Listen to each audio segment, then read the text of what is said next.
How we doing? Welcome back to FPL of the day. I am Jay London, and in this video we're going to be having a look at game week 26. Yes, the big double that we've all been waiting for. I'll also have a quick look back at game week 25. I'll be talking about the chip that I may potentially be using and some of the transfers that I'm thinking about making. Before any of that, I need to say a huge thank you. I asked you to help me get to 350 subscribers. Completely smash that. Yeah, loads of new subscribers. So if you are new here or you've just subscribed, welcome. If you're just discovering the channel for the first time, please do hit that button and subscribe. Okay, we're trying to get to 400 subscribers now. Once you've done that, leave a little comment as well, and let's dive straight in the game week 26 team selection / team preview. Blow.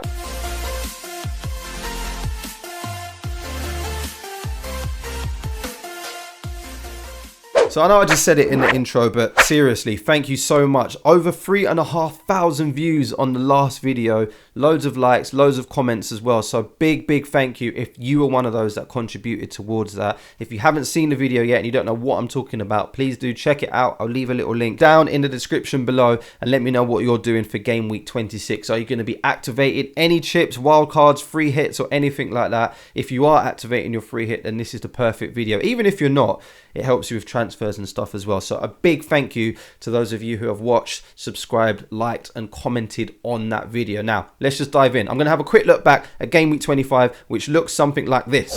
David De Gea was in goal, picked up 10 points. Lovely. The Liverpool boys have done really well. Robinson has been amazing since I brought him in. Yeah, 7 points that game. Nice little cheeky bonus point there. And the hero for me, yeah, was Tariq Lamptey. Look at this, 12 points. 12 points. I wasn't even sure if he was going to be starting, but yeah, came away with a nice clean sheet and assist as well, and all 3 bonus points. A few people weren't too happy about that. Bowen does what Bowen does, which doesn't really affect the rank because, yeah, everybody's got Bowen. And Bruno Fernandes, right at the last minute, after missing an absolute sitter, managed to get a goal, 24 points. We had to bring him in. We had to captain him. Now he's going to be going out. We'll talk about that in a bit. But yeah, overall, not too bad. Blanks again from like Antonio, Dennis, Rafinha, who all need to be going. I took a little bit of a punt on Coutinho, and yeah, he's likely to stay into the team going forward because he didn't really have much luck in the last game. But yeah, no more about that. So anyway, yeah, 79 points in total, a nice little green arrow.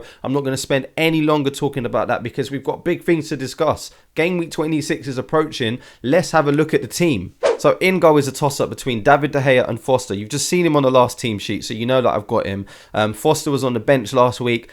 I'm kind of hoping that he can keep at least one clean sheet. It'd be silly not to play Foster when he's got a double game week, Aston Villa and Crystal Palace. I don't know what's going to happen there, but I'm hoping that he can at least get one clean sheet and get some more points than David De Gea. Plus, Man United's defence isn't much better than Watford's anyway. So, yeah, we're going to go with Foster in goal. That's done. Not trying to use a transfer on any keepers. So, Foster's going to be playing. Let's have a look at the defence. Trent Alexander-Arnold is obviously not going anywhere. Those Liverpool fixtures are ridiculous. Norwich and Leeds. So we're going to be tripling up with the Liverpool boys. We'll talk about that in just a bit. Ben White next to him. He's been in my team for a little while and now is the time for him to shine. Yes, a nice little Arsenal double there. Brentford and Wolves. I like the look of this back line because Robertson is in there as well. Norwich and Leeds. I don't need to talk about these Liverpool fixtures anymore. You know that you need at least 3 Liverpool players for this double game week, and if you're not, it's because you're not free hitting or using a wild card or doing something for game week 27 and you're a little bit precautious is the word I'm going to use. But yeah, for those of us that really want to attack this game week, 3 Liverpool players are going to be key. There's obviously an argument between Jota and Robinson, but we'll talk about that in a bit. And Cancelo's there for now. A fixture against Tottenham isn't too bad because, yeah, Tottenham's not in the best of forms at the moment. And if Man City, you know what they can do. They can keep a clean sheet against anyone. And yeah, Cancelo, who knows? He could be running up and down, having more shots than Kevin De Bruyne again and putting in balls into the box. So yeah, if I'm going to start one of my subs, it is probably going to be Cancelo. At the moment, he keeps that place in the team. Moving on to midfield, looks something like this. Bruno Fernandes is in there because of the last game week. Won't be in there for much longer. Spoiler alert. Diogo Jota is the 3rd Liverpool player that we currently have in the team. which probably won't be in there for much longer. Spoiler alert. Bowen stays in the team because we can't afford to just move him out. And yeah, at the moment, everyone's got Bowen and he's just smashing it at the moment. So there's nothing to say that Bowen's not going to get more points than everybody in this team selection, even though he's only got a single game. And Rafinha, the ultimate troll that I've had all season. Please just do something, Rafinha. Don't let me down again for another game week. Just at least, even if he gets a penalty. Imagine if he gets a penalty against Man United or Liverpool and he manages to put that away. But yeah, to be fair, Man United's defence isn't that great, like we've spoken about earlier on in the video and throughout the season. So Rafinha, who knows what could happen there. I'm not expecting much from him, as you can tell. But double game week, he stays in the team. And up front, get ready for this. Don't judge me and give me a chance to explain. Up front, we have Dennis and King. What am I doing? What am I doing? Hear me out. Dennis and King have been rubbish for the last few games. We know this, all right? Loads of people have got rid of them. I, for one, definitely do not want Dennis or King in my team anymore. But we need to put emotions aside and just focus on what is happening in front of us. Treat every game week as a new one.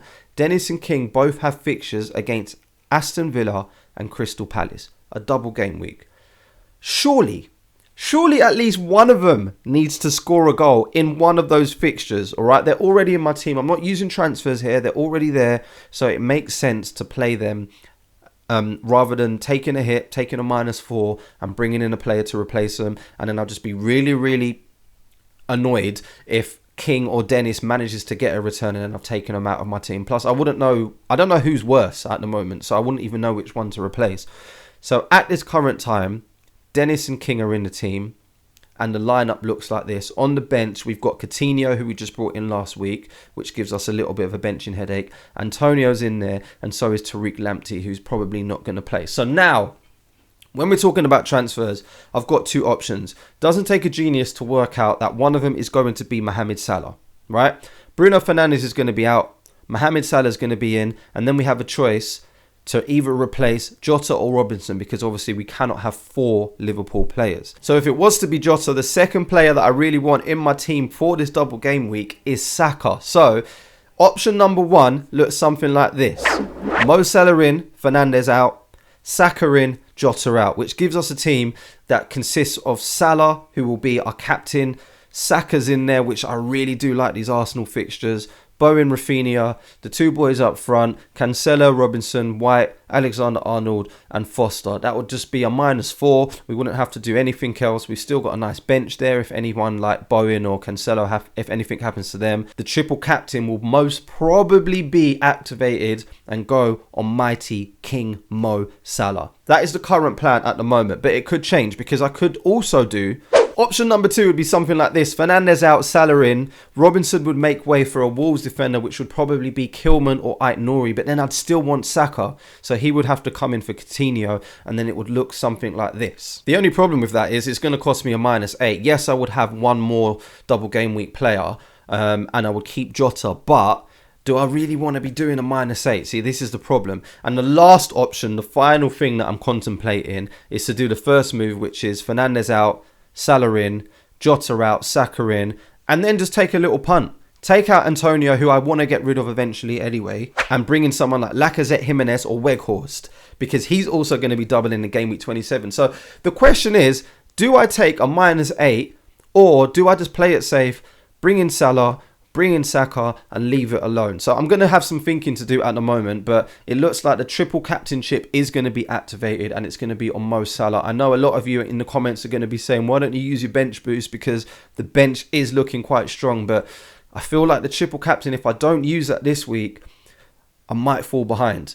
The other option and the other debate and the other thing that people are talking about is the triple captain on Alexander-Arnold, which I'm also contemplating. So there's still quite a lot to think about before that deadline on Saturday. So yeah, I'm looking forward to hearing from you guys to help me figure this out and to let me know what you're doing. And hopefully this helps you to tackle some of the problems that you're currently facing with your team too. Let me know what you're doing. Leave a comment down below, leave a little like, and let me know what you're doing. Are you going to be taking any minuses? Are you going to be taking any hits? Is it going to be a -4? Is it going to be a -8? Are you going to be triple captaining Salah or Alexander-Arnold? Is it going to be Trent? Maybe it's Robinson. Let me know down in the comments below, and I'll see you on the next one. Once again, a big thank you to all the new subscribers. I hope that you have a great time here as part of the FPL of the Day family, and I'll see you on the next one. All right, good luck.